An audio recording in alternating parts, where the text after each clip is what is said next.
Deguara, cane grower at Eaton. Tropical Cyclone Debbie had a fair impact on the farm here, mainly due to the flooding. It was probably the highest flood Dad's ever seen here, 1/2 metre above the height that he's seen. The wind damage probably wasn't as bad here as up north. We got no structural damage to any houses or sheds.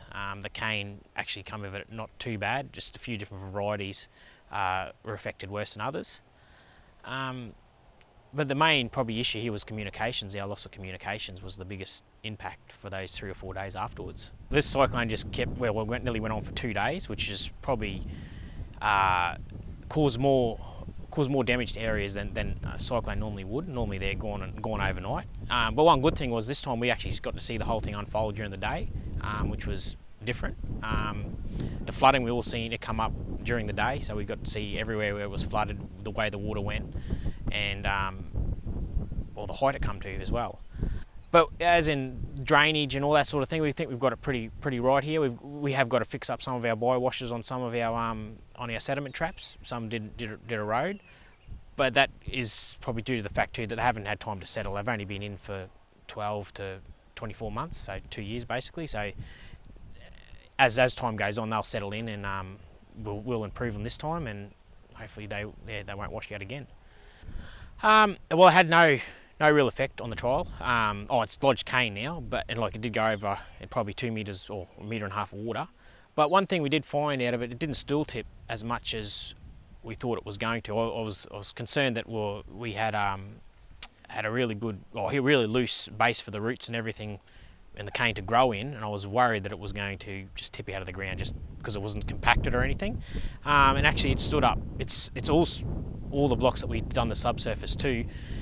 We've lost no stools. Nothing's coming out of the ground, which is good for the amount of water. And we had all our major plant cane blocks were plant cane this year, and they're the blocks that are really affected by floodwater or fast moving floodwater. Yeah, our fallow crops, on the other hand, we had 20 hectares of soybeans. They were destroyed, just as in knocked over, unable to be harvested. But in saying that, if we didn't have them on there, we would have lost a lot more soil, topsoil. It's held a lot of the topsoil on those blocks which are on the creek bank, so we don't have to re-laser them. So we got out of that pretty lightly as well. Yeah, after the cyclone, we probably lost 2 weeks. Nearly lost a week out of from the day it hit. Well, the 2 days before we were cleaning up and doing all those jobs. So then it was 2 or 3 days that we couldn't do anything because of the rain and the wind. Then the week after, we had a couple of electric motors and a couple of diesel pumps went underwater. So that was the next week, cleaning up them, getting them going again. We were fixing roads just so we can drive around the farm. So that was basically lost 2 weeks there, and then we've probably got 2 weeks of additional work now to complete, like cleaning dams out. There's a bit of erosion on the creek banks we've got to fix up, and repairing the roads back to a decent standard. Okay, so here we're looking at a paddock that was the subsurface application of mill mud and ash was done to 2.5 years ago. So we've cut our first crop off it this year. The yield off this block here seemed to be substantially higher than what we normally got off it, and the block was even through the sodic areas in the paddock. The block was still maintained a fairly good yield. So it looks like it's doing something to the soil and to the crop of cane.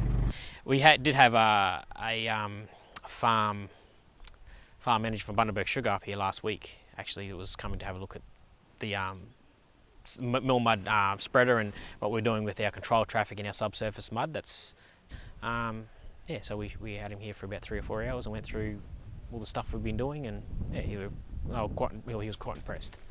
Years ago, there used to be field days, a fair few field days during the year, and there'd be always a